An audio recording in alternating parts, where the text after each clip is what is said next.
장사하자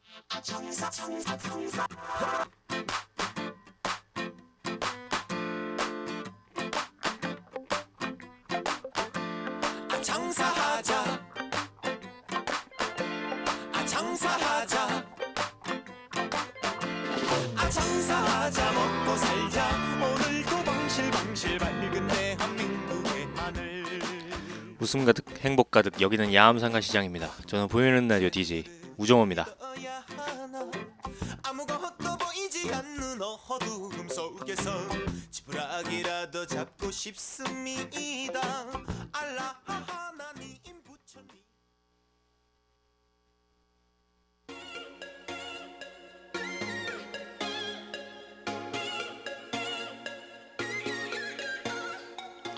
오늘 6월 29일 첫 노래로 유세윤의 흐앤무 듣고 오도록 하겠습니다.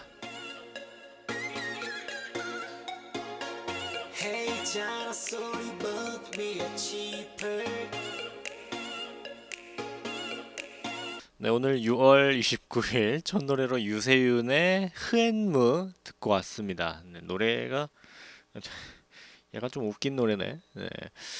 오늘 날씨가 지금 약간 좀 흐려요. 네.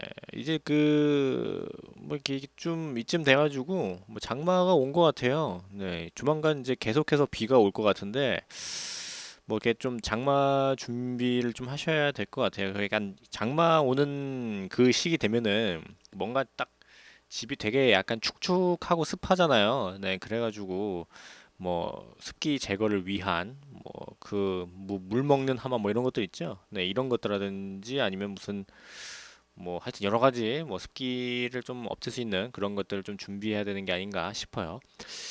사실 우리 집 같은 경우에는 습기가 365일 계속해서 엄청 많기 때문에 거의 항상 그 습기 먹는 거, 네, 그거를 항상 두거든요. 근데도 습기가 안 빠져요. 뭐 집 구조가 이상한 건지 뭐 어쩌는 건지 모르겠지만 뭐 어쨌거나 여러분들은 좀 습기를 좀 없애면서 좀 건강 관리를 하시는 게 좋을 것 같다는 생각을 합니다.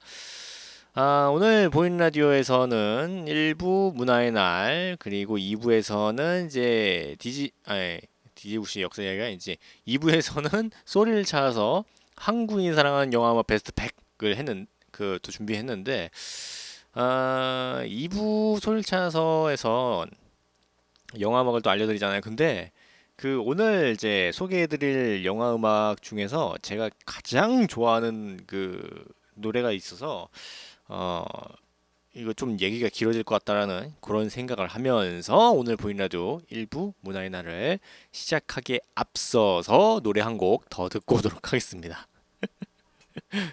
검지의 주세요 듣고 오늘 보이는 라디오 1부 문화의 날 바로 시작해 보도록 하겠습니다.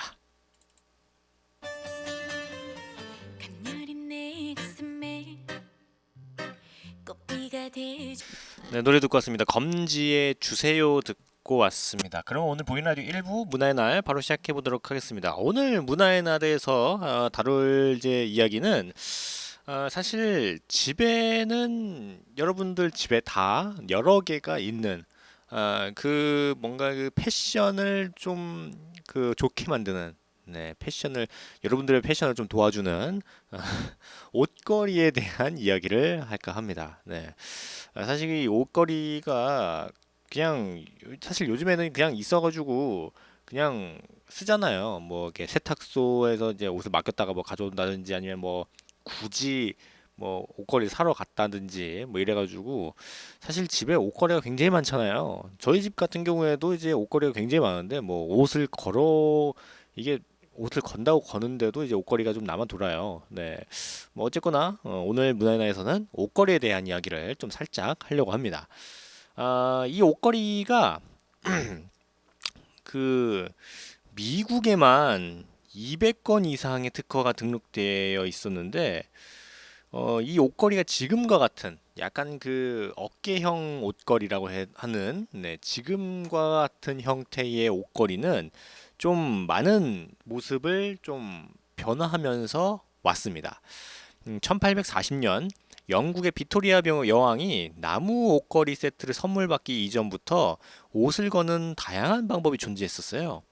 1903년까지는 대량 판매용 철사 옷걸이가 발명되지 않았는데 철사 전등갓 그 프레임을 전문적으로 생산한 팀버레이크 와이어 앤 노벨티사의 직원이었던 알버트 파크하우스는 어느 날 이제 그 당시 사용하던 모든 유형의 코트 고리를 조사하려고 회사를 댕기면서 짜증을 냈어요.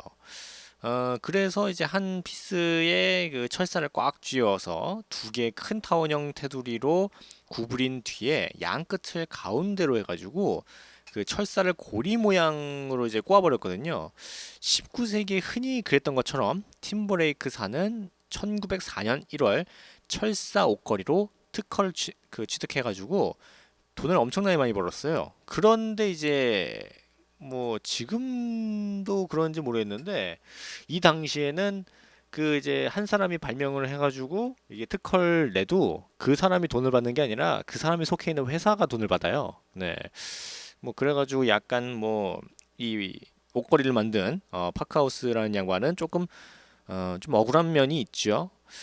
그 다음에 이제 팀버레이크 철사 옷걸이는 굉장히 대중적인 그런 물품이 됐어요. 1906년 때 메이어 메이라는 사람은 이제 상점의 의류를 진열할 목적으로 철사 옷걸이를 사용했습니다. 1932년 슐러 헐렛은 옷에 철사 자국을 남기지 않으려고 철사의 위와 아래에 그 카드보드지 같은 것들을 이제 부착했어요. 그래가지고 요즘과 같은 좀 비스무리한 그 이제 옷걸이가 된 거죠. 그 뭐 세탁소 옷걸이 가면은 보면은 왜 그 뭐지 그 흰색으로 철사 같이 돼가지고 그 이제 옷걸이에다가 밑에 평평한 데에 그 뭐라고 해야 되냐? 약간 무슨 종이 같은 걸 이렇게 매달아 가지고 그 거기에다가 뭐 바지를 올려놓거나 하잖아요. 네. 그런 게 이미 한 100여 년 전부터 이게 있었던 겁니다. 네. 근데 사실 이 옷걸이가 좀 생각보다 많은 그 변화를 겪은 다음에 지금 같은 형태가 됐어요. 예전 우리 조선 시대 정도 뭐 그 정도까지만 하더라도 옷걸이가 어떻게 생겼냐면은 약간 그 위쪽에 이게 옷걸이인가 그냥 가구인가 싶을 정도로 굉장히 커요. 근데 옛날 옷들이 옛날 그 한복들이 되게 컸잖아요. 그래가지고 굉장히 그 약간 철봉 같은 느낌? 네, 약간 철봉 같이 이렇게 돼 있어요. 진짜 가구처럼 철봉 같이 돼 있고 밑에는 서랍 같이 돼 있고, 네, 그렇게 돼 있고 그 위에 그 철봉 위쪽 있는 거 같이 생긴 거에다가 옷을 딱 겁니다. 양쪽 그 어깨를. 네, 양쪽 어깨 부분 있죠. 그걸 양쪽 끝에다 이제 걸면은 이게 대롱대롱 그 매달려 있는 뭐 그런 형태가 되는데 사실 옛날 뭐 사극이라든지 뭐 드라마 뭐 이런 거 보면은 가끔 나와요. 그 이제 뭐 왕의 옷을 뭐 어떻게 한다 뭐 이러면서 막 그 걸려 있는 거. 네, 그게 그 철봉같이 생긴 그런 옷걸이입니다. 네. 근데 이제 그게 조금 그 좀 있는 집 양반. 네, 그 양반 중에서도 좀 있는 곳에서나 네, 그런 걸 사용했지. 그런 거 아니었으면 그냥 이게 잘 접어가지고 개가지고 농 같은 데다가 넣어놨었죠. 네. 근데 그 이후에 그 아까 말씀드린 그 이제 파크하우스라는 양반이 이 지금과 같은 형태의 옷걸이를 이게 발명하면서 요즘에는 진짜 그 발로 채이는 게 옷걸이죠. 집에 그냥 그 가끔 그런 적 있지 않나요? 그 집안에 돌아다니다가 방바닥에 옷걸이가 떨어져 있었는데 그거 밟아가지고 발 되게 아픈 그런 적 없으신가요? 전 되게 많은데 그거 되게 아프거든요. 옷걸이 아무 생각 없이 가다가 밟으면은 되게 아파요. 네, 뭔 얘기가 더 여기까지?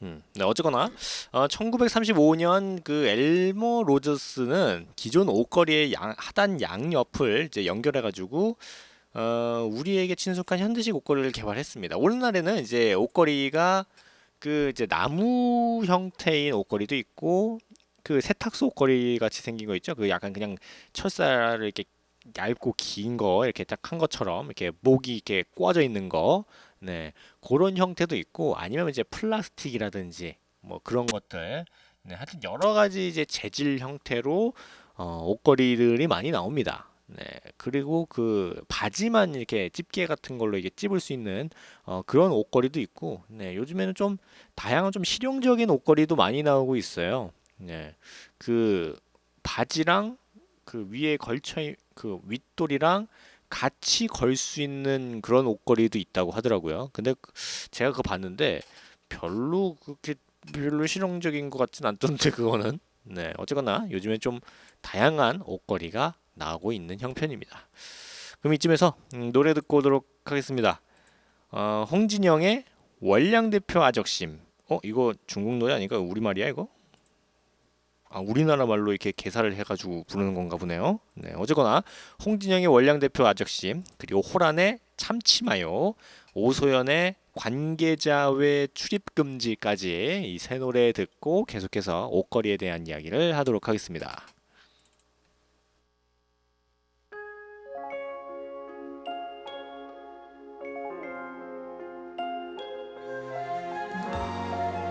네, 노래 듣고 왔습니다. 홍진영의 월량대표 아적심, 그리고 호란의 참치마요, 그리고 오소연의 관계자 외 출입 금지까지 이렇게 세 노래 듣고 왔습니다. 지금 보이는 라디오 일부 문화의 날 옷걸이에 대한 이야기를 하고 있습니다. 네. 근데 이 옷걸이가 활용할 수 있는 방법이 여러 가지가 있잖아요. 제가 이걸 자료를 찾는데 옷걸이로 이제 쓸 수 있는 것들이 되게 많더라고요. 네, 일단 뭐 건조대, 네, 양말을 이제 이 옷걸이로 그 건조시킬 수가 있어요. 흔히 세탁소 옷걸이라고 부르는 이제 옷걸이를 이제 준비한 다음에 이제 빨래 집게 있죠? 네, 빨래 집게 여러 개를 또 준비합니다. 근데 이제 빨래 집게 보면은 뒷부분에 구멍이 있어야 돼요. 구멍이 없으면은 이걸 이제 껴야 되는데 못 끼면은 이 양말 그 건조대가 안 돼요. 간혹 가다가 이제 뒷부분에 구멍이 없는 빨래치가 있는데 그거는 잘 보시고 먼저 이제 옷걸이 목 부분을 풀어가지고 그 이제 빨래집게 뒷부분 네, 구멍 있는데 거기를 이제 옷걸이에 껴가지고 옷걸이 밑에 보면은 이제 평평하잖아요. 그 부분 네 그쪽으로 잡 몰아줍니다. 그러면 한 보통 한 딱 10개 정도 네 옷걸 그 빨래집게 한 10개 정도 딱 들어가요. 여기 거기에 네 그러면은 이제 다시 이제 풀어놨던 목을 다시 이제 돌려가지고 이제 막아놓으면은 완성인데 이게 좀 은근히 좀 괜찮아요. 이 양말을 넣을 때 좀 애매하잖아요. 이제 옷걸이에다가 양말을 넣으려 해도 뭐 한 4개, 뭐 한 3, 4개 정도 이제 그게 걸쳐 놓으면은 그거밖에 안 되는데 이거는 한 10개 정도는 한 번에 이제 넣을 수 있으니까 나름대로 좀 활용할 수가 있습니다. 네. 근데 요즘에는 아예 그냥 이런 식으로 해가 그 양말만 이제 걸 수 있게 이렇게 옷걸이 비슷한 게 나왔죠. 네, 그래서 만약에 그게 없으면은 이렇게 옷걸이에다가 빨래집게 넣어가지고 사용하시면은 괜찮을 것 같아요. 네. 그리고 저는 약간 이거 보다가 또 충격받은 게 옷걸이로 양말 또 건조시킬 수가 있어요. 그 아까 그 세탁소 옷걸이 있죠? 네, 그 세탁소 옷걸이 네, 그 아래쪽에 보면은 이제 평평하잖아요. 거기를 3등분 해가지고 자르는 게 아니라 3등분 이제 한 눈대중을 본 다음에 그거를 이제 알파벳 M자 모양으로 이제 구부려 줍니다. 네, 그러면은 이제 윗부분이 이게 튀어나오게 되잖아요. 그 위쪽 두 부분이 이게 구부리면은 그 튀어나온 부분에다가 신발을 끼우면 끝이에요. 이거 보고 되게 충격적이었습니다. 네. 사실 그 신발 말리려면은 이게 좀 그 뭐 이게 이렇게 닦은 다음에 뭐 어디다가 이제 올려놓고 뭐 그래야 되잖아요. 근데 이제 이게 물이 뚝뚝 떨어지니까 밑에다 신문지라든지 이런 걸 깔아놔야 되는데 사실 뭐 이거 같은 경우에는 이제 날 좋은 날 빨아가지고 여기다 그 이 신발 건조대에다가 끼워가지고 옥상에다 널어놓으면은 괜찮을 것 같아요. 근데 이게 또 신발 같은 경우에는 이게 햇볕에다가 직접 말려버리면은 이게 약간 좀 그 신발이 변형이 올 수가 있어요. 좀 안 좋아질 수도 있으니까 신발 같은 경우에는 약간 그늘진 데 말려야 되거든요. 바람 좀 불고 좀 그늘진 곳에다가 말려야지 안 그러면은 이제 신발이 약간 쭈글쭈글해지거나 좀 안 좋아질 수가 있어서 약간 날씨가 이런 날씨 네, 지금 같은 날씨 있죠. 약간 비가 오지는 않는, 네, 약간 흐린 날씨. 요런 날씨에 신발 빨아가지고 옥상에다 이렇게 신발 건조대에다 껴가지고 말려놓으면은 괜찮을 것 같아요. 네, 이럴 때 말려야 돼요. 네, 사실 오늘 같은 경우에는 뭐 비가 일단 뭐 예보에서는 안 오니까, 네, 오늘 같은 날 신발 말려놓는 것도 괜찮을 것 같습니다. 근데 사실 제가 예전에 신발 가게에서 일한 적이 있었거든요. 근데 이제 그때 그 신발을 그러면 어떻게 이게 좀 더러워지거나 그러면 어떻게 이걸 닦아야 되나 물어봤는데 신발 같은 경우에는 물로 이렇게 뭐 이렇게 세탁을 하면 안 된다고 하더라고요. 그냥 최대한 물 없이 닦아야 된다고 합니다. 네, 그냥 이제 뭐 칫솔 같은 거, 안 쓰는 칫솔 같은 거 있죠? 이런 걸로 이제 좀 흙 같은 거 먼저 털어낸 다음에, 네, 그게 좀 들어오면은 뭐 치약이라든지 아니면 뭐 그런 것들 쭉 짜가지고 살짝 살짝씩만 이렇게 좀 문질문질 해주는, 네, 그런 수준으로만 닦아야 된다고 해요. 안 그러면은 이제 물이 너무 많이 묻으면은 이게 조금 변형이 올 수 있다고 합니다. 좀 안 좋을 수도 있대요. 네. 그 신발이 좀 이상해질 수도 있다고 하니까 네, 좀 참고하시는 게 좋을 것 같아요. 사실 이제 어떠한 것을 좀 거는 네, 뭐 매다는 그런 용도로는 사실 이 옷걸이로 거의 대부분 다 만들 수가 있어요. 아까 그 말씀드린 양말이라든지 신발뿐만 아니라 뭐 각종 그냥 걸 수 있는 건 다 걸 수가 있습니다. 뭐 이렇게 뭐 행주를 건다든지 뭐 휴지를 건다든지 뭐 어쨌거나 뭐 거는 거 네, 그런 거는 다 만들 수가 있어요. 옷걸이로. 네, 웬만한 거는. 네. 그래가지고 좀 괜찮은 것 같아요. 근데 심지어 이 옷걸이로 변기도 뚫을 수 있어요. 이게 변기를 뚫을 수 있는데 물론 이제 그 휴지라든지 뭐 이런 것들 네, 요런 것들에 그 변기가 막혔을 때 이 옷걸이를 이제 길게 이제 풀어가지고 이제 그 걸러진 거를 이제 빼내는 네, 그런 용도로 사용하기 위해서 쓰는 거를 할 수가 있는데 사실 이거 말고 뭐 이게 막혀 있을 때 아니라 네, 그냥 완전 꽉 막혀 있을 때 있죠. 네, 그 뚫어뻥을 해야 될 때 그때 이거 옷걸이 사용하면은 그냥 힘만 빼니까 네, 그렇게 좀 꽉 막혔을 때는 뚫어뻥을 이용하는 게 좋습니다. 네, 사실 저는 그 옷걸이를 이용해 가지고 변기 뚫어본 적이 없어요. 제가 항상 그 변기 보면은 막혔을 때 굉장히 심하게 막혀 있더라고요. 네. 뭔 얘기가 여기까지? 네. 이렇게 오늘 보이는 라디오 1부에서는 문화의 날 그 옷걸이에 대한 이야기를 좀 해드렸는데 사실 요즘에는 옷걸이도 좀 이쁜 거를 하려고 하는 경향이 있어요. 네. 뭐 저 같은 경우에도 이왕 옷걸이 사는 거면은 조금 이쁜 네 뭔가 좀 걸어놨을 때 그 약간 그런 거 있잖아요. 옷 딱 뭔가 새 옷 같은 거 샀을 때 옷걸이도 약간 그냥 평범한 옷걸이가 아니라 되게 이쁜 옷걸이에다가 옷을 딱 걸어놓으면은 약간 뭔가 그 성취감이랄까 약간 뿌듯함 그런 거 느끼는 경우가 있잖아요. 그래가지고 요즘에는 이제 옷걸이 같은 거 뭐 이런 그 뭐라고 해야 되지? 작은 것들 있죠. 옷걸이라든지 아니면 무슨 뭐 어떤 거는 그 걸개 같은 것들, 네, 이런 것들 이제 작은 것들만 파는 그런 가구집 같은 게 있어요. 네, 그러면 이제 거기 가면 진짜 되게 이쁜 옷걸이라든지 그런 거 많거든요. 그런 거 하나 그좀 찾아가지고 하나 사가지고 이제 옷 걸어놓는 것도 괜찮지 않나? 뭐 이런 생각을 합니다. 네, 뭔 얘기했다 여기까지 했지 또? 네. 오늘 얘기하다가 뭐 이상한 데로 많이 이제 그 뻗지네. 그러면 저희 암상가시장 노래교실 노래 듣고 잠시 후 2부에서 뵙는데 잠시 후 2부에서는 솔차서 한국인이 사랑하는 영화 베스트 100. 네, 오늘은 24위에서 21위까지 내 노래 보니까 또 잠시 또 기다렸다가 또 좋은 음악 영화 음악을 들으시는 것도 좋을 것 같습니다. 그럼 서른의 붉음부터 노래 듣고 오도록 하겠습니다.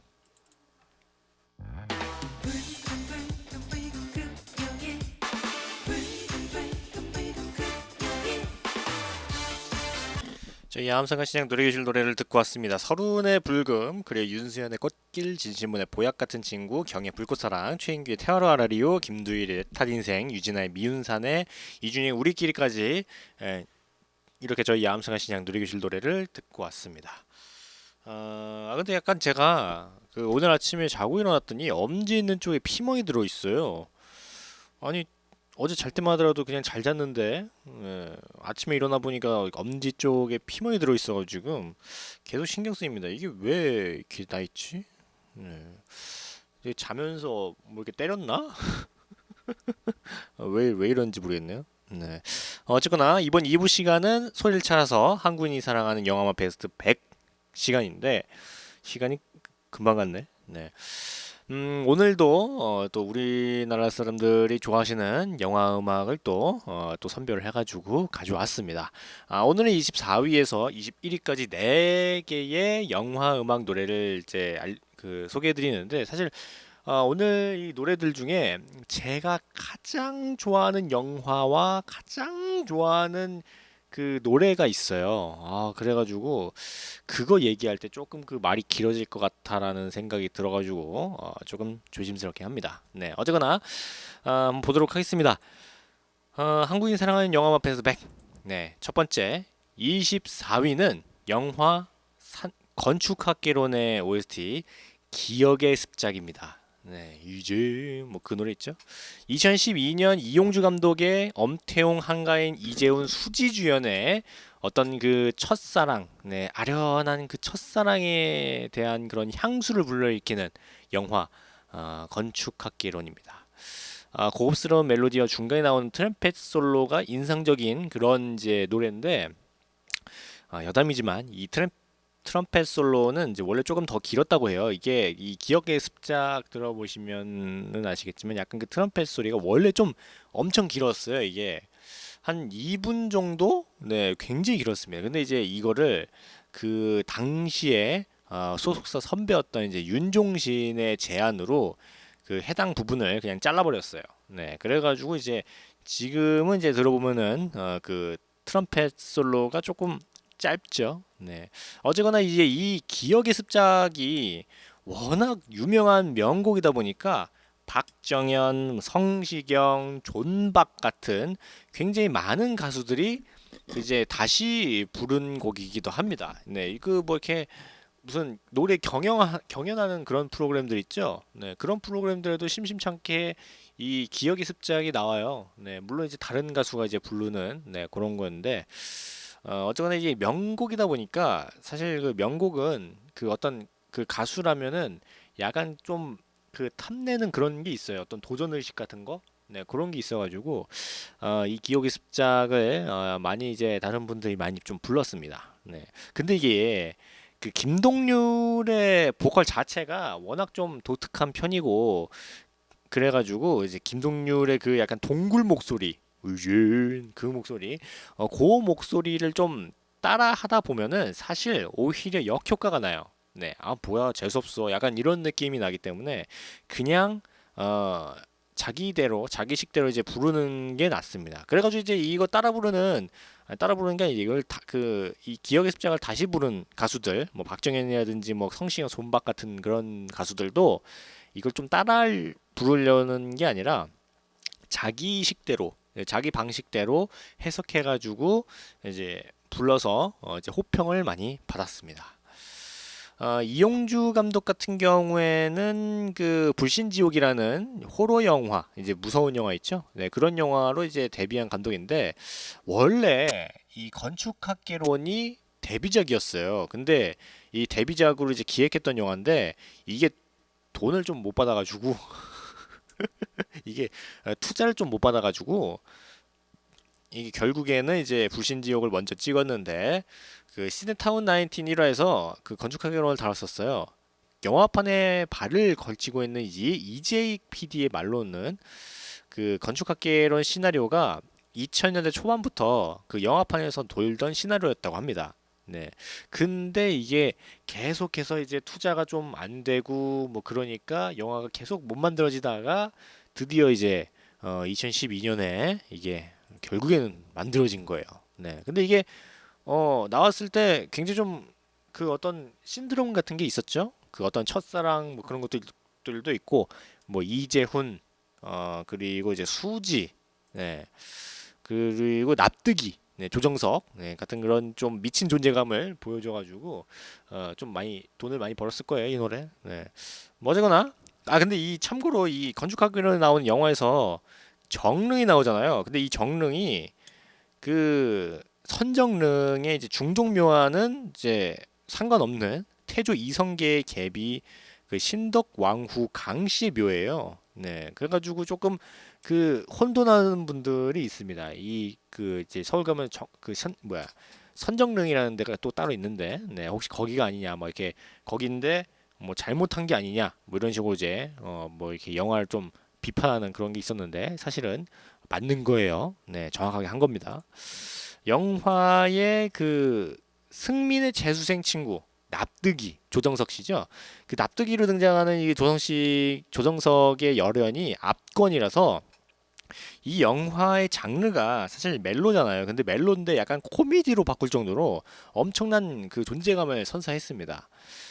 조정석의 인터뷰에 따르면은 이 그 여기서 보여줬던 이 납득의 연기는 1997년에 개봉했던 영화 그 넘버 3에서 송강호 있죠. 그 송강호의 그 헝그리 정신, 무대뽀 정신, 약간 그거를 코믹 연기를 좀 기반으로 해가지고 나름대로 연구한 캐릭터가 이 납득이었다고 합니다. 해당 배역의 오버라든지 아니면 코믹 연기를 하고 모니터링을 할 때는 굉장히 좀 낯뜨겁고 어색했다고 하는데, 어쨌거나 이 약간 능글능글한 캐릭터를 살려보고자 기존 몸무게에서 또 좀 살을 찌웠죠. 7kg나 더 찌워가지고 이걸 찍었었어요 그때. 물론 이제 영화 끝나고 다시 원래 몸무게로 이제 감량을 했었는데, 어, 근데 이 건축하기론 끝나고 조성석 씨가 그 영화 이후에 MBC 수목 드라마였던 그 더킹 투하츠 있죠? 좀 유명했던 그 영화, 그 드라마 거기에 좀 그 샤프한, 예, 조금 날렵한 그런 얼굴로 나와가지고 그 이제 건축학개론의 납득이가 맞느냐, 네, 약간 그 모르는 분들도 많았었다고 합니다. 네, 근데 이제 어쨌거나 이제 무명이었던 조정석에게는 뭐 그야말로 터닝 포인트가 된 그런 작품이죠. 네. 이 건축학개론 괜찮았던 것 같아요. 사실 제가 건축학개론 개봉했을 당시에는 이걸 못 봤어요. 근데 이제 그 다음 한 거의 1년 거의 1년 다 지났을 때 제가 이제 집에서 그때 이제 군대 전역하고 얼마 안 돼 있어가지고 할 일이 없어가지고 집에 있다가 영화를 제가 봤는데 그때 봤던 영화가 이제 건축학개론이었습니다. 네. 뭔 얘기가 다 여기까지지? 네. 어쨌거나 한국인이 사랑하는 영화 베스트 100 24위 영화 건축학개론의 OST 기억의 습작을 듣고 오도록 하겠습니다. 이제 버틸 순 없다고.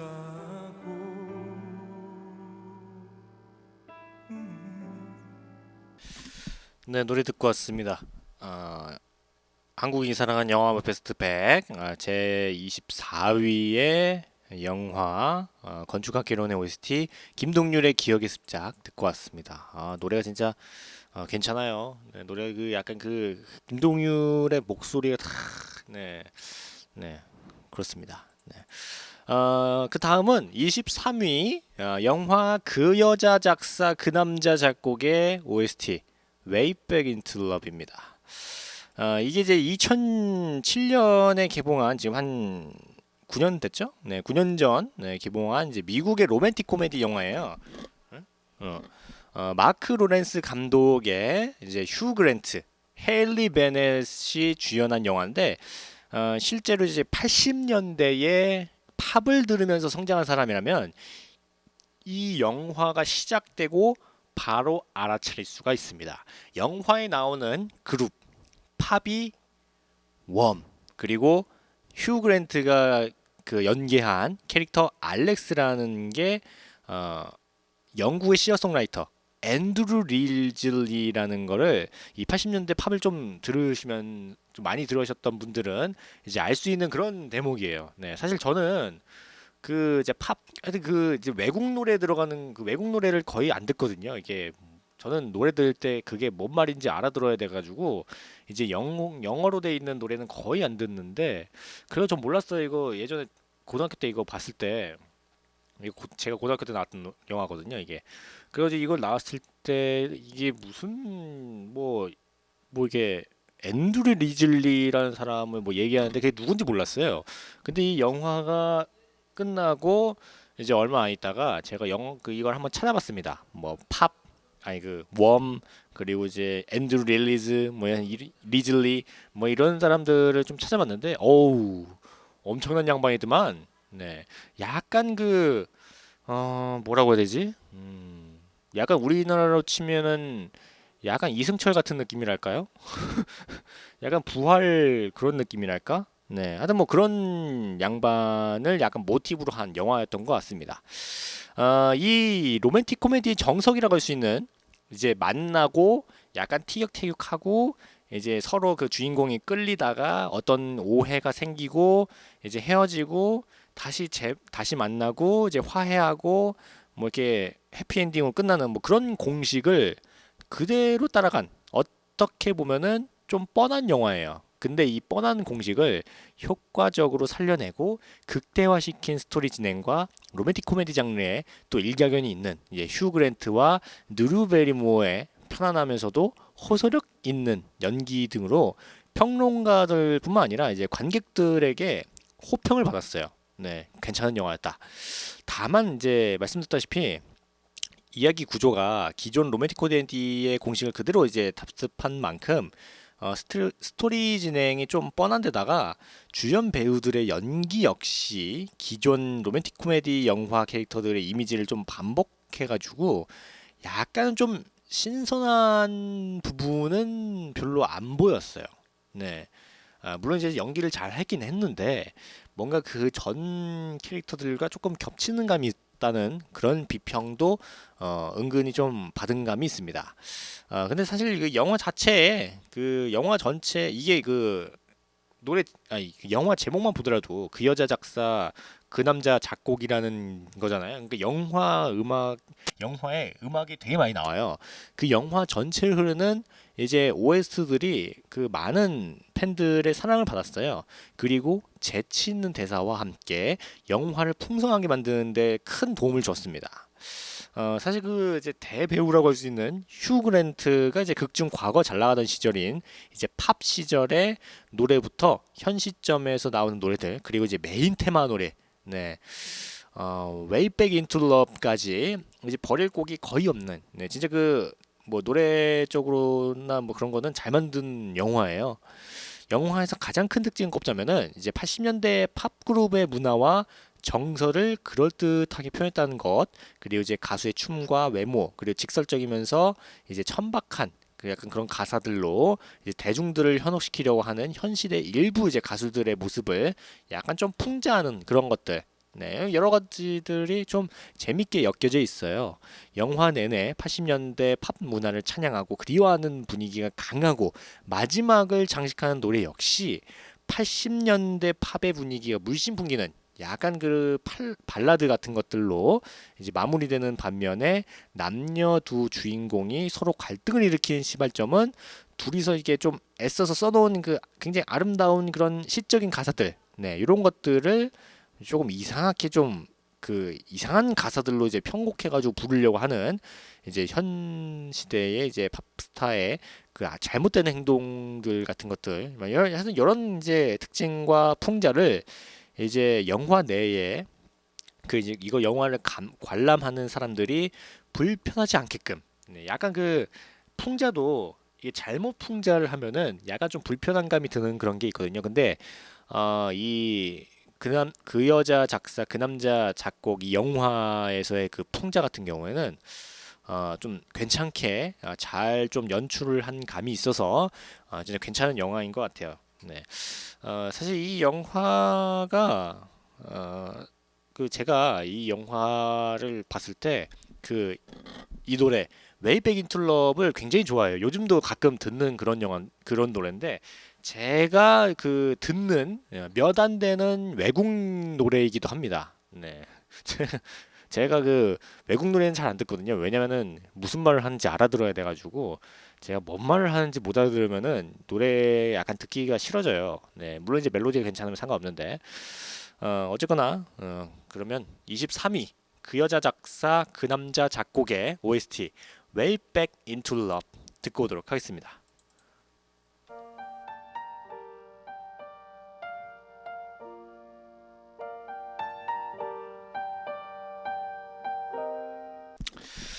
네, 23위. 네, 그 여자 작사, 그 남자 작곡의 OST Way Back Into Love 듣고 왔습니다. 네, 사실 이 노래의 가사를 저는 영어를 잘 몰라가지고 뭐라고 하는지 몰라요. 근데 이 영화 보시면은 이 가사를 만들 때 서로 이제 뭐 얘기하면서 이런 그 내용을 넣자 뭐 이런 식으로 넣거든요. 네, 그래서 그 영화를 보고 나서 이 노래를 들으면은 조금 더 이 노래가 좀 잘 와닿는 부분이 있습니다. 네. 계속해서 한국인은 사랑하는 영화만 베스트 100 22위는 영화 라디오스타의 OST 비와 당신입니다. 네. 이제 박중훈, 안성기 주연의 이제 우리나라 영화인데 2006년에 나왔죠. 거의 10년 된 영화입니다. 이게 이 10년 전에 이준익 감독의 영화인데 이게 인정사정 볼 것 없다 이후에 7년 만에 재결합한 박중훈, 안성기가 주연한 영화입니다. 네, 제가 이거 되게 감명 있게 봤거든요.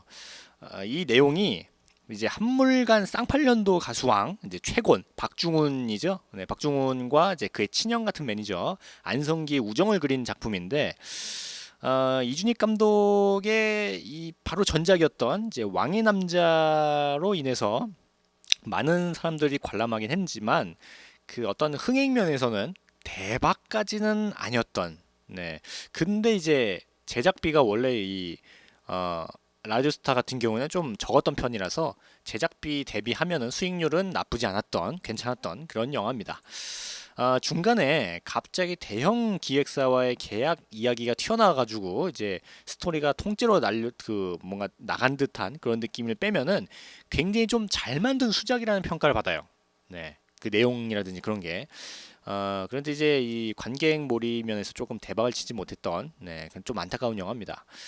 작중 최곤, 그러니까 박중훈의 히트곡으로 이제 비와 당신이 있는데 이 영화의 음악 감독을 맡은 유앤미 블루 출신의 방준석의 곡으로 영화 상영 이후에 굉장히 좀 좋은 반응이 그 반응이 좀 괜찮아가지고 이 박중훈 버전의 비와 당신 그리고 노브레인 버전의 비와 당신 그리고 럼블 PC 버전의 비와 당신 이렇게 이제 세 가지 버전으로 음원을 발매하기도 했어요. 근데 이제 가장 유명한 게 럼블 PC 버전의 그 비와 당신이죠.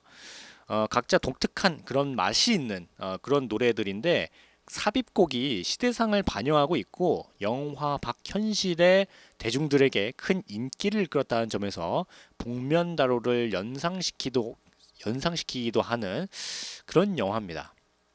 그리고 이제 그 영화 보면은 그 전국 송출 이렇게 원래 그 지방방 그 라디오 방송이었잖아요. 이게 그 영화 내용 보면은 그 이제 박중훈이 이제 어떻게 하다가 좀 한물 갔는데 뭐 지역에 조그마한 라디오 방송국에 이제 DJ로 가가지고 이제 하는데 이게 좀 괜찮게 돼가지고 전국 송출이 되는 네 뭐 그런 상황에 있었는데 그 전국 송출 첫 번째 곡으로 등장한 버글스의 비디오 킬 더 라디오 스타 요게 나름대로 이제 의미가 있는 노래였어요.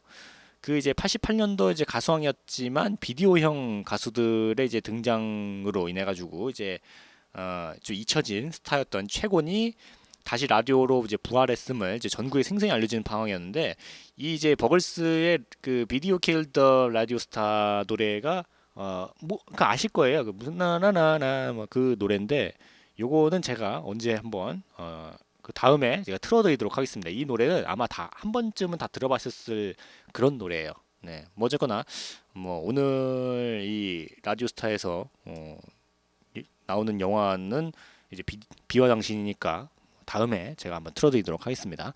뭐 어쨌거나 그 이 노래 내용 자체가 비디오가 이제 라디오스타를 정말 죽였다는 뜻이 아니라 비디오가 라디오스타를 죽였다 뭐 그 웃기지 마라 뭐 이런 그 조롱하는 의미였기 때문에 좀 잘 만들었던 것 같아요. 네. 그리고 이제 비와 당신이 여기 나오는데 그 이제 라디오스타 하면 또 명장면들이 많이 나오잖아요. 그 무슨 그 뭐야 비 오는데 이제 박중훈이랑 안성기랑 같이 우산 쓰는 장면이라든지 아니면은 이제 박중훈이 그 잠깐 떠났던 그 안성기를 이제 그 그 불러 일으키면 그 뭐 이제 불러 드리려고 이제 형 어딨어 막 무슨 뭐 별은 뭐 혼자 빛나는 게 아니야 뭐 같이 뭐 좀 빛나게 해줘 뭐 이런 식으로 뭐 얘기하면서 하는 그런 장면들. 네, 하여튼 이제 이 라디오스타의 여러 명장면들이 많이 나와가지고 한 그 요즘에 봐도 10년이 지난 영화인데 요즘 봐도 좀 교훈도 있고 감동도 있는 네, 참 괜찮은 수작인 것 같습니다. 네. 그럼 22위 영화 라디오스타의 OST 비와 당신을 듣고 오도록 하겠습니다.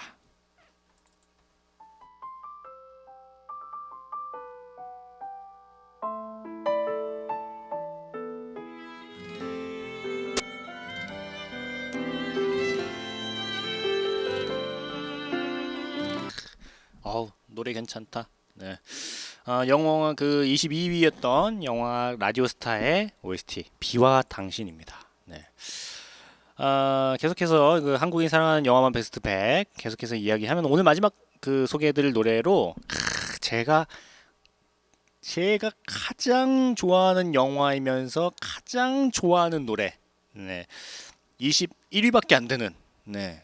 이게 1위여야 되는데 왜 21위밖에 안 돼? 네. 어쨌거나 21위 영화 엽기적인 그녀의 OST I Will Love입니다.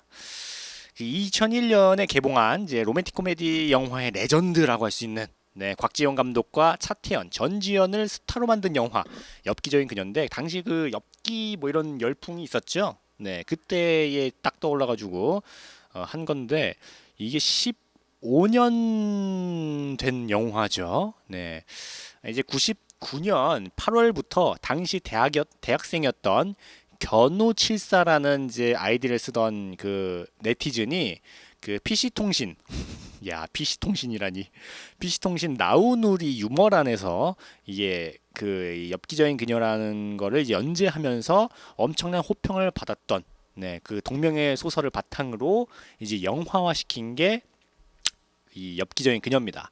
그 두 남녀 대학생의 엽기발랄한 러브 스토리죠.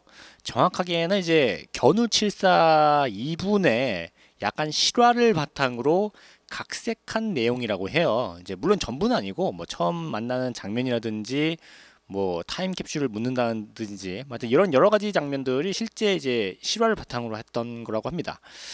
근데 여담으로 이 영화가 개봉될 시기에는 그 이미 원작자에게 이제 새로운 여자친구가 있었어요. 그때 지금은 모르겠지만, 네, 지금 뭐 그분이랑 결혼했는지 뭐 딴 분이랑 결혼했는지 모르겠지만, 어쨌거나 그 당시에 이제 새로운 여자친구가 있어가지고, 네, 조금 약간 좀 그랬던 뭐 그런 기억이 있습니다. 네, 어쨌거나 이제 원작 소설 엽기적인 그녀와 영화와는 조금 그 결말 같은 게 약간 달라요. 그 소설판에서는 완전히 두 사람이 헤어지게 되는 게 되면서 끝이 납니다. 정확하게 말하면 영화판의 후반전까지가 소설판의 내용이에요. 네, 근데 이제 엔딩 격인 이제 영화 보면은 이제 연장전이라고 나오는데 그 연장전을 좀 해피엔딩을 위해서 약간 그 영화만의 그 오리지널 추가 스토리를 넣은 겁니다. 네, 약간 좀 음, 약간 좀 달라요. 네, 이때 그 엽기적인 그녀가 이제 최종 성적이 관객들이 488만 관객을 이제 동원해가지고 굉장히 히트친 그런 영화였죠. 2001년도에 개봉한 코믹멜로 중에서는 가장 흥행했어요. 네, 국내 흥행과는 별개로 그 다른 나라 해외에서도 엄청난 히트를 기록했습니다. 당시 아시아권을 휩쓸었던 드라마와는 달리 이제 영화계에서는 약간 좀 그 별 힘을 못 썼거든요. 근데 거의 유일하게 이 엽기적인 그녀가 아시아권을 거의 그냥 다 휩쓸어 버린 거예요. 뭐 일본, 중국, 뭐 대만, 뭐 저기 뭐 필리핀 할 것 없이 진짜 여러 가지 그 나라에서 엄청난 그 성공을 거둔 거예요. 거기다가 이제 특히 중화권에선 거의 뭐 센세이션 같은 걸 일으켜가지고 나의 야만적인 여자친구라는 이름으로 네 엽기라는 뭐 그런 걸 안 쓰고 나의 야만적인 그 친구 그러니까 아정 야만 여우 뭐 이런 이제 한자어를 써가지고 이제 나의 야만적인 여자친구라는 뭐 제목으로 그 한류 열풍의 클라이막스를 열었습니다. 덕분에 이제 본격적으로 이제 그 뭐 어떤 그 우리나라의 그 영화들도 많이 좀 가게 되는 네, 그런 거였는데 아 그러니까 덕분에 약간 그 나의 야만적인 여자친구 이것 때문에 그런지 이름들이 다 야만을 붙였어요. 중국에 진출하면은. 네, 약간 좀 의아한 그런 게 있었습니다. 네. 응? 무슨 뭐야 나의 야만적인 로맨스 나의 뭐 야만적인 형제 무슨 뭐 그런 것들 네 약간 이상한 좀 야만을 좋아하는 것 같아요. 네. 그 중국 같은 경우에는 뭐 어쨌거나 심지어 2006년에 10년 전에 중화권 설문조사를 했었어요. 대한민국의 10대 상징이 무엇이냐라는 거를 이제 설문조사를 했었는데 그때 단일 문화 컨텐츠로는 유일하게 이 엽기적인 그녀가 들어가 있었습니다. 네. 이 엽기적인 그녀 말고 다른 이제 상징을 뭐라고 했냐면은 연속극, 뭐 김치, 서울, 불고기, 한글 뭐 그런 것들이 있었는데 이런 뭐 하나의 무슨 영화 뭐 이런 게 아니라 아예 정확하게 엽기적인 그녀 딱 이렇게 있는 거 보면은 진짜 이 영화의 인기가 어느 정도였는지 짐작할 수가 있습니다. 네. 그리고 이제 그 당시에 중국 대학가에서는 야만녀를 뽑는 콘테스트도 열렸었어요. 그래가지고 이제 전지현도 이제 그 중화권에서 그 CF도 많이 찍었었죠. 네. 그리고 이제 홍콩 배우 장백지가 왜 우리는 이 엽기적인 그녀 같은 영화를 못 만드느냐라고 이제 불평한 것도 나름대로 좀 유명한 일화입니다. 이런 상황 때문인지 대놓고 홍콩에서 돈을 대고 이 영화의 감독과 주연 여배우를 데려다가 재탕을 노리기도 했었어요. 그게 바로 이제 야만사즈라는 영화인데 그게 이제 우리나라에서는 내 여자친구를 소개합니다. 입니다. 그 전지현이랑 장혁이 주연했었던 영화죠. 네, 약간 그 뭐라고 해야 되지? 엽기적인 그녀의 프리퀄 비스무리한 그런 영화이기도 해요. 네. 2007년쯤에 중국 그 방송국에서 드라마로 제작할 계획까지 있었지만 그때는 어느 정도 열기가 그 식은지라 좀 무산된 경우도 있었는데 그러다가 이제 중국에서 이미 2010년에 엽기적인 그녀 2라는 이름으로 영화가 나왔었어요. 물론 이제 뭐 쫄딱 망했긴 했지만 네, 오히려 이제 일본에서는 드라마로 제작돼 가지고 그 초단강 있죠? 네, 초단강이라고 이제 우리나라에서 유명했던 그 양반, 네, 쿠사나기 치요시 그분이 이제 주인공을 한 엽기적인 그녀가 일본에서 드라마로 제작되기도 했었습니다. 미국에서는 마이 세시걸이라는 이름으로 아예 영화를 자체를 판권을 사가지고 리메이크했었어요.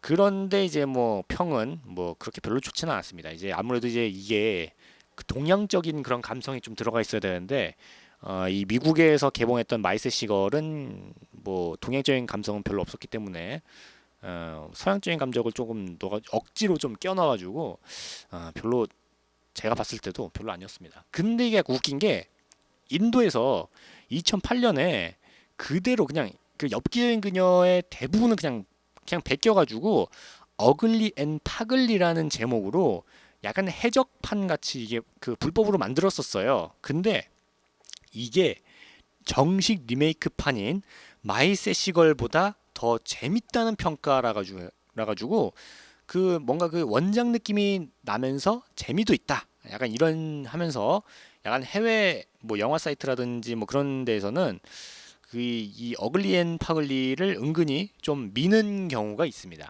네, 저도 이제 아직 이 어글리 앤 파글리까지는 안 봤는데 그 내용을 잠깐 보니까 정말 엽기적인 그녀랑 거의 똑같은 그 맥락으로 쭉쭉 가더라고요. 네, 뭐 같은 아시아권인지 모르겠지만 그 어떤 감성들도 잘 표현을 했고 그 외에도 여러 나라에 수출이 됐습니다.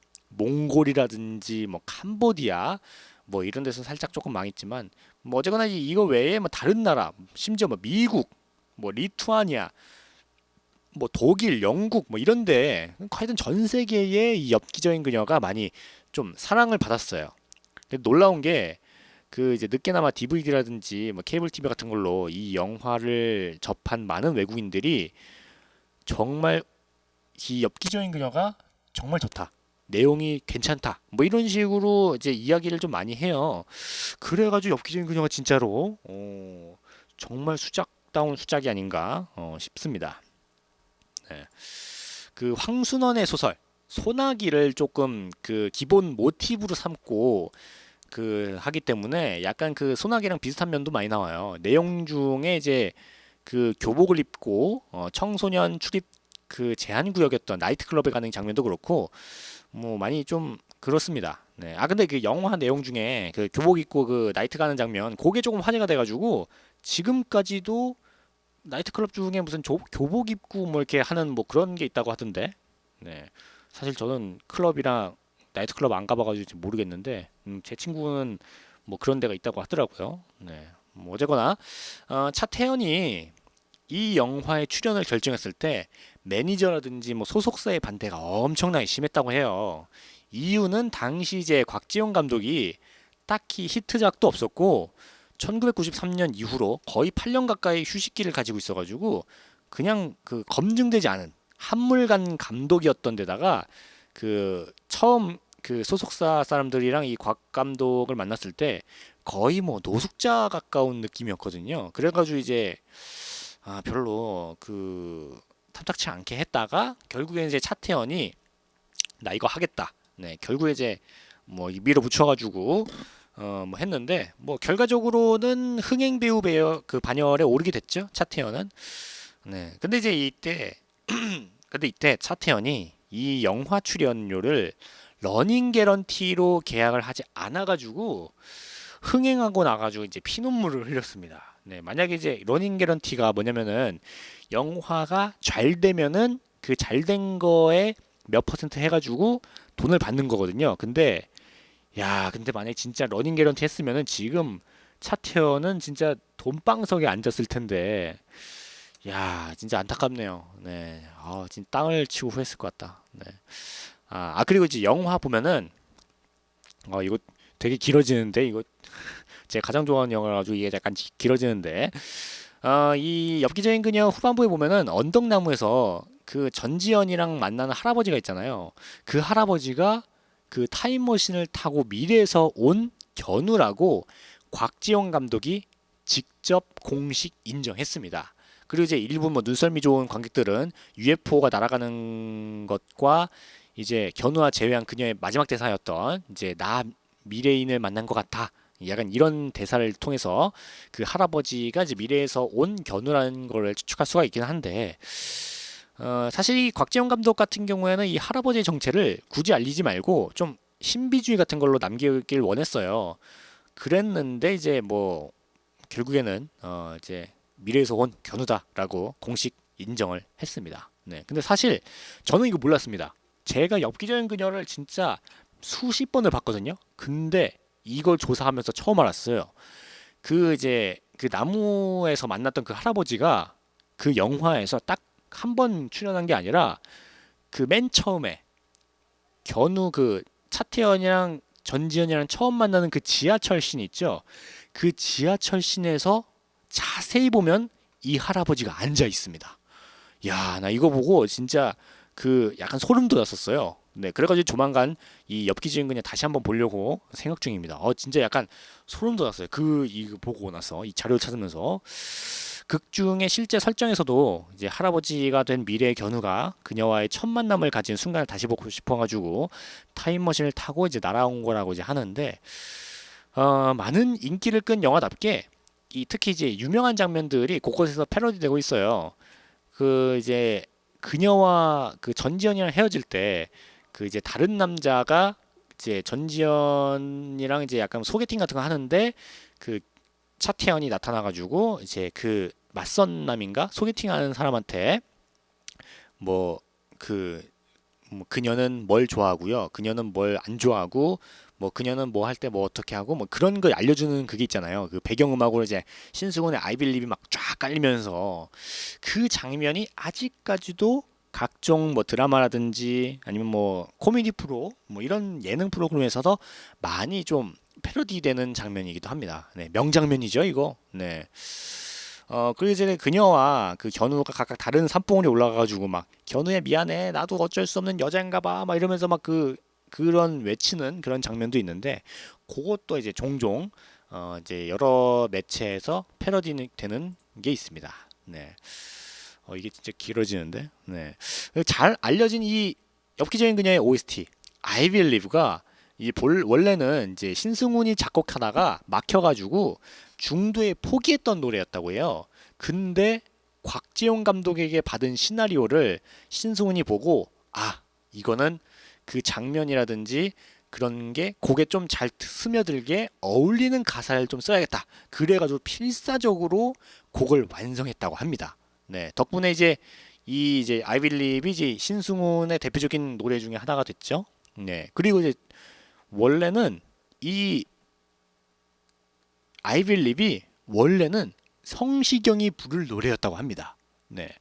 이제 원래 이제 성시경이 노래를 부르려 했는데 당시 이제 성시경이 굉장히 좀 바빠가지고 이제 못 불렀는데 그거를 그냥 신승훈이 직접 이제 불렀다고 합니다. 네. 다행이에요. 네. 성시경이 부른 것보다는 전 사실 신승훈이 부른 걸 더 좋아해서 네. 근데 이제 약간 여담으로 그 엽기적인 그녀가 개봉한 지 15년이 지나가지고 그 얼마 전에 엽기적인 그녀 2가 개봉했잖아요. 전작의 주연 배우 차태현이 다시 한번 견우 역을 맡고 이제 떠오르는 그녀 이제 빅토리아가 주연을 맡아가지고 이제 했었는데 이게 약간 설정이 처음부터 약간 전지현은 갑자기 좀 비구니가 돼가지고 그 뭐 그냥 절에 갔다는 그런 정도 설정이고 뭐 그래가지고 이제 사실 개봉이 전부터 욕을 어마어마하게 먹었어요. 그래서 사실 이 엽기적인 2가 엄청나게 망했습니다. 진짜 쫄딱 망했어요. 차라리 그 억지로 이렇게 그 이걸 이제 속편을 굳이 억지로 끌고 오는 것보다 차라리 가문의 영광처럼 이름이라든지 컨셉만 좀 가져오고 아예 그냥 다른 얘기를 그 좀 하는 게 낫지 않았을까 네 싶어요. 네. 제가 얼마 전에 이 엽기적인 그녀 2를 봤거든요. 진짜 실망했습니다. 진짜 그 욕이 엄청 나갔더라고요. 네. 뭐 감독을 위한 변명을 좀 살짝 하자면은 물론 이제 엽기적인 그녀 2를 만든 감독이 그 원을 만들었던 곽지영 감독이 아니라 다른 감독이에요. 네. 조근식 감독이라는 분인데 이 조근식 감독의 전작들은 사실 나쁘지 않은 평가를 받았어요. 이 대표작이 품행제로 그리고 이제 그 이병헌이랑 수혜가 나왔던 그해 여름인데 이게 평이 나쁘지 않았던 네, 괜찮은 영화였어요. 근데 이제 엽기적인 그녀 2부터 이게 좀 주인공 캐스팅부터 편집 과정, 뭐 시나리오 작업 같은 것과 이 중국 측의 투자자의 입김이 굉장히 많이 들어가가지고 이게 편집된 장면들도 많고 뭐 이렇게 좀 쓰려다가 못 쓴 장면들도 있고 하여튼 엄청 검열을 좀 받았다고 합니다. 네. 뭐 그래가지고 뭐 어떡하겠어요. 뭐 책임을 져야 될 위치가 감독이니까 뭐 조은식 감독은 뭐 어떻게 그냥 책임을 지긴 해야 되는데 그 앞으로 이 조근식 감독은 영화 감독으로서는 아마도 재기가 어렵지 않을까라는 평가를 받을 정도로 이 엽기적인 그녀 2가 좀 심각하게 좀 쫄딱 망했어요. 네, 좀 안타깝습니다. 네. 하여튼 그 어떤 뭐 이렇게 높은 양반들이 뭐 지가 알아서 이렇게 하라고 하면은 이게 잘 되는 꼴이 안 돼요. 그 이제 실무자한테 완전히 맡겨야지 이게 잘 되는데 이 조근식 감독이 좀 나름대로 좀 잘 하려고 했다가 이게 그 이제 중국 투자자들이 이제 뭐 이것저것 하자고 해가지고 하여튼 좀 안타까운 케이스입니다. 네. 뭐 어쨌거나 제가 가장 좋아하는 영화라 가지고 이 엽기적인 그녀에 대한 이야기를 거의 뭐 한 30분 가까이 엽기 엽기적인 그녀만 계속 얘기를 했는데 드디어 제가 가장 좋아하는 노래 네 21위 영화 엽기적인 그녀의 OST 신승훈의 I Believe 듣고 오도록 하겠습니다.